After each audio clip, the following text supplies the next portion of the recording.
Bismillahirrahmanirrahim. Assalamualaikum warahmatullahi wabarakatuh.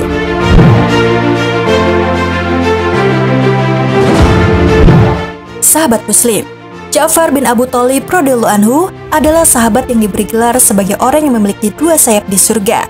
Ia merupakan sepupu Nabi SAW sekaligus kakak kandung Ali bin Abu Thalib radhiyallahu anhu. Usianya 10 tahun lebih tua dari Ali bin Abu Thalib. Sahabat yang satu ini paling mirip rupa dan akhlaknya dengan Rasulullah SAW. Sosoknya yang lembut dan penuh kasih sayang kepada kaum muslimin membuatnya mereka pun menyenanginya. Di samping itu, ia juga dikenal sangat pemberani dan tidak mengenal rasa takut.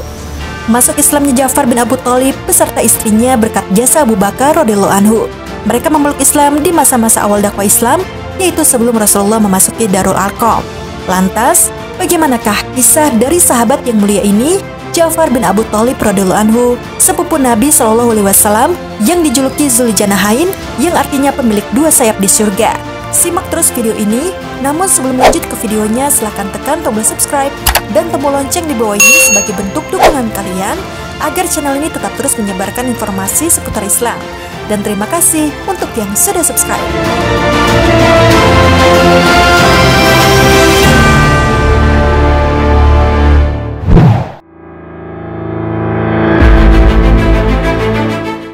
Sahabat Muslim, Ja'far bin Abu Thalib radhiyallahu anhu merupakan satu-satunya sahabat Nabi yang mendapat keistimewaan mulia di surga. Pemilik garis keturunan yang mulia ini dibesarkan oleh pamannya, Abbas bin Abdul Muthalib. Kisah keislamannya bermula setelah Abu Bakar Asy-Syiddiq radhiyallahu anhu memeluk Islam. Abu Bakar mengetahui bahwa agama Islam merupakan sebuah amanat besar yang harus ditanggung. Maka ia pun segera keluar dari hadapan Rasulullah untuk menyeru manusia kepada agama Allah. Saat itulah Ja'far bin Abu Thalib dan istrinya yang bernama Asma binti Umais memeluk Islam. Mereka memeluk Islam di masa-masa awal dakwah Islam, yaitu sebelum Rasulullah memasuki Darul Arqam. Ja'far bin Abu Thalib radhiyallahu anhu adalah sahabat yang paling mirip rupa dan akhlaknya dengan Rasulullah SAW. Hal ini dipertegas dengan sebuah riwayat yang menyatakan bahwa Ja'far memiliki kemiripan dengan Rasulullah. Diriwayatkan dari Muhammad bin Usamah menuturkan dari ayahnya. Dia berkata, suatu hari Ja'far bin Abu Thalib, Ali bin Abu Thalib, dan Zaid bin Haritsah pernah berkumpul. Mereka memperdebatkan siapa yang paling dicintai oleh Rasulullah. Maka mereka pun menemui Rasulullah di kediaman beliau SAW untuk menanyakan hal ini. Sesampainya di kediaman Rasulullah, mereka masuk dan menanyakan hal tersebut. Lalu beliau bersabda, "Engkau wahai Ja'far, rupamu mirip dengan rupaku dan akhlakmu mirip dengan akhlakku. Engkau berasal dariku dan satu silsilah denganku. Dan engkau wahai Ali, engkau adalah menantuku dan ayah dari kedua cucuku. Aku darimu dan kamu dariku. Adapun dariku dan kepadaku engkau dinisbatkan. Dan engkau adalah kaum yang paling kucintai." Tidak hanya itu, Ja'far pun memiliki kemiripan lainnya dengan Rasulullah. Seperti diriwayatkan oleh Abu Hurairah, dia bertutur, tidak ada seorang pun yang memakai sepatu dan sandal, menaiki kendaraan, serta mengendarai unta dengan cara yang lebih baik setelah Rasulullah SAW selain Ja'far bin Abu Thalib radhiyallahu anhu, yaitu dalam hal kesederhanaan dan kedermawanannya. Adapun di kalangan Bani Abdi Manaf ada 5 orang yang sangat mirip dengan Rasulullah.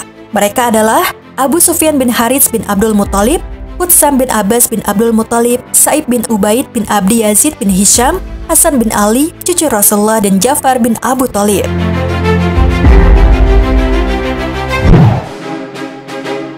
Kabar keislaman Ja'far dan istrinya pun akhirnya diketahui oleh kaum Quraisy. Karena itulah keduanya mendapatkan siksaan dari kaum Quraisy. Namun, mereka tetap berpegang teguh pada agama Allah dan setia menjadi pengikut Rasulullah. Mereka bersabar karena mengetahui bahwa cobaan dan siksaan itu adalah ujian untuk orang-orang beriman dan pasti akan berakhir.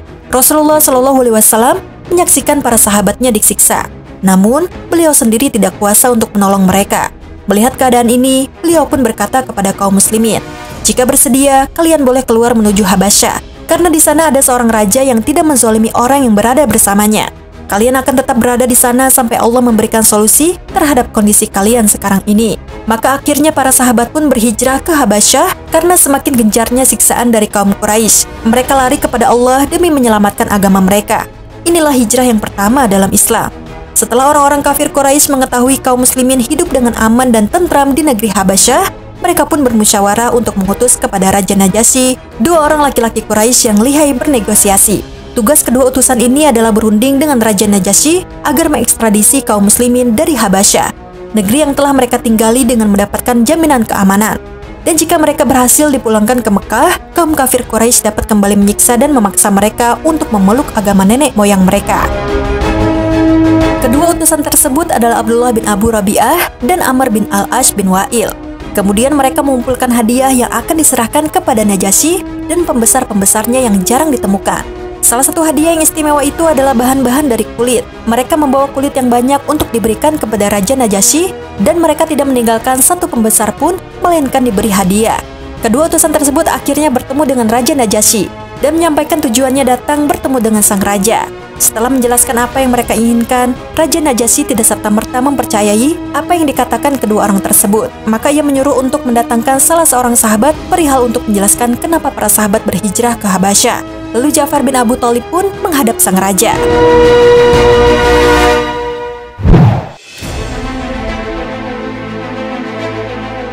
Lalu Raja Najasyi pun bertanya, "Agama apakah yang telah membuat kalian terpisahkan dari kaum kalian? Sedangkan kalian tidak masuk ke dalam agamaku dan tidak pula masuk ke dalam salah satu agama yang ada." Lalu Ja'far bin Abu Thalib radhiyallahu anhu berkata, "Wahai paduka, dulu kami adalah kaum jahiliyah. Kami menyembah berhala dan melakukan perbuatan-perbuatan yang keji. Kami semua melakukan itu sampai Allah mengutus seorang rasul dari bangsa kami sendiri, yang kami ketahui silsilah keturunannya, kejujurannya dan amanahnya, serta kesucian dirinya.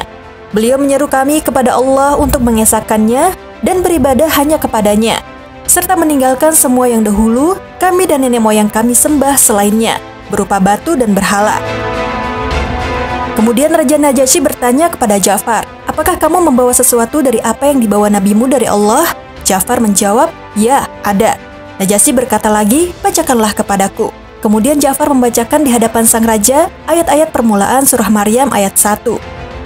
Setelah mendengar ayat yang dibacakan kepada mereka, Najasyi pun menangis sampai jenggotnya basah, dan uskup-uskupnya pun ikut menangis sampai mushaf mereka basah. Setelah itu Najasyi berkata kepada mereka, "Sesungguhnya yang baru saja dibacakan ini dengan apa yang dibawakan Isa berasal dari satu sumber yang sama. Pergilah kalian berdua, yakni utusan Quraisy. Demi Allah, aku tidak akan menyerahkan mereka pada kalian dan mereka tidak boleh diganggu." Setelah 10 tahun Ja'far dan istrinya serta kaum muslimin hidup tenang dan damai dalam perlindungan Raja Najasyi, mereka berjalan dengan menyandang pakaian kebahagiaan, beribadah kepada Allah tanpa dibatasi dan bebas dari siksaan kaum kafir Quraisy. Akhirnya mereka pun kembali ke Madinah setelah Rasulullah hijrah ke Madinah. Kerinduan mereka sudah lama terpendam kepada Rasulullah SAW, dan Ja'far tiba di Madinah sekembalinya Rasulullah dari penaklukan Khaybar. Hati Rasulullah diliputi kegembiraan karena kedatangan Ja'far. Dari Asy-Sya'bi, ia mengisahkan bahwa Ja'far bin Abu Thalib mendatangi Rasulullah pada hari penaklukan Khaybar. Rasulullah mencium keningnya lalu beliau menemaninya dan berkata kepadanya, "Aku tidak mengetahui dengan apa aku lebih gembira, apakah dengan penaklukan Khaybar ataukah dengan kedatangan Ja'far."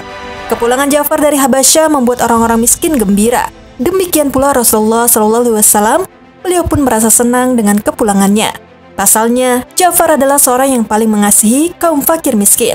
Rasulullah juga memberi gelar Ja'far bin Abu Thalib Abul Masakin, yang artinya bapak orang-orang miskin.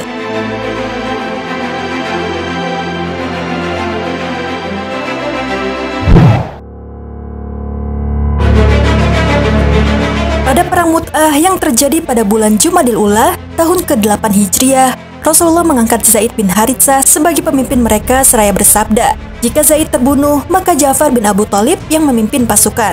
Jika Ja'far terbunuh, maka Abdullah bin Rawawah yang memimpin pasukan." Berangkatlah pasukan tersebut menuju Balqa, yang termasuk wilayah Syam. Ketika mereka sedang singgah di daerah Ma'an, mereka mendapat kabar bahwa Heraklius bersama 100.000 prajurit Romawi dan 100.000 warga Arab pendatang telah sampai ke Ma'ab, salah satu daerah di Balqa. 3.000 orang prajurit yang terdiri dari para penghafal Al-Quran menghadapi pasukan penyembah salib. Dua pasukan pun bertempur, mereka saling menyerang. Zaid bin Haritsah berperang dengan membawa bendera perang Rasulullah SAW hingga akhirnya dia gugur terkena tombakan musuh. Dengan sigap, Ja'far menyambar bendera perang tersebut. Dia pun mengambil alih pemimpin pasukan dari tangan Zaid. Dengan mengendarai kuda, Ja'far menembus barisan pasukan musuh. Lalu disembelihlah kudanya itu, sehingga dalam Islam, Ja'far dikenal sebagai orang yang pertama menyembelih kudanya. Ia menerjang musuh sampai terbunuh. Ibnu Hisham menuturkan saat terbunuhnya sang pahlawan agung ini, Ja'far memegang bendera dengan tangan kanannya hingga tangannya itu putus tersabet pedang musuh. Lalu dia memegang bendera itu dengan tangan kirinya hingga tangannya itu pun putus. Namun, dia tidak putus asa. Didekapnya bendera itu dengan kedua lengan atasnya hingga akhirnya dia terbunuh. Saat itu usianya baru 33 tahun. Maka, Allah pun memberinya ganjaran berupa 2 sayap di surga sebagai ganti kedua tangannya yang putus. Dengannya, dia bisa terbang kemanapun yang dia inginkan. Dari Ibnu Abbas radhiyallahu anhu menuturkan, Rasulullah Shallallahu Alaihi Wasallam bersabda, "Semalam aku masuk ke dalam surga, lalu melihat-lihat apa saja yang ada di dalamnya. Aku melihat Ja'far sedang terbang bersama malaikat, dan Hamzah sedang bersandar di atas sebuah dipan miliknya."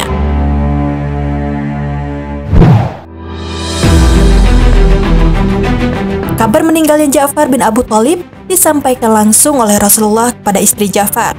Rasulullah pergi menemui Asma binti Ummais, istri Ja'far, untuk mengabarkan bahwa suaminya telah mati syahid. Asma binti Ummais menuturkan, ketika Ja'far dan para sahabatnya mati syahid dalam perang Mu'tah, Rasulullah Shallallahu Alaihi Wasallam mendatangiku. Ketika itu, aku baru saja selesai menyamak 40 kulit dan membuat adonan roti. Aku juga sudah memandikan anak-anakku, memberi minyak, dan membersihkan mereka. Asma melanjutkan, Rasulullah berkata, "Datangkanlah kepadaku anak-anak Ja'far." Aku pun mendatangi beliau bersama anak-anakku. Lalu beliau menciumi mereka sementara kedua mata beliau bercucuran air mata. Lalu aku berkata, "Ya Rasulullah, ayah dan ibuku sebagai tebusanmu. Apakah yang membuat engkau menangis? Apakah telah sampai kepada engkau berita tentang Ja'far dan para sahabatnya?" Beliau bersabda, "Ya, hari ini mereka telah mati syahid." Mendengar kabar duka tersebut, aku pun berdiri dan berteriak. Mendengar teriakanku itu, kaum wanita pun mengerumuniku. Setelah itu Rasulullah Shallallahu Alaihi Wasallam keluar menuju rumah istri beliau seraya bersabda, "Janganlah kalian melalaikan keluarga Ja'far untuk membuatkan mereka makanan, karena mereka sedang disibukkan dengan urusan keluarga mereka." Sahabat Muslim, demikianlah kisah dari sahabat yang mulia ini, Ja'far bin Abu Thalib radhiyallahu anhu, sepupu Nabi Shallallahu Alaihi Wasallam sekaligus kakak kandung Ali bin Abu Thalib radhiyallahu anhu, yang dijuluki Zul Janahain, yang artinya pemilik 2 sayap di surga. Ia telah memberikan semua yang dimilikinya untuk Allah dan Rasul-Nya. Semoga Allah meridhoi Ja'far bin Abu Thalib radhiyallahu anhu dan menjadikan surga sebagai tempat kembali baginya. Amin ya rabbal alamin. Sekian video kali ini. Wassalamualaikum warahmatullahi wabarakatuh.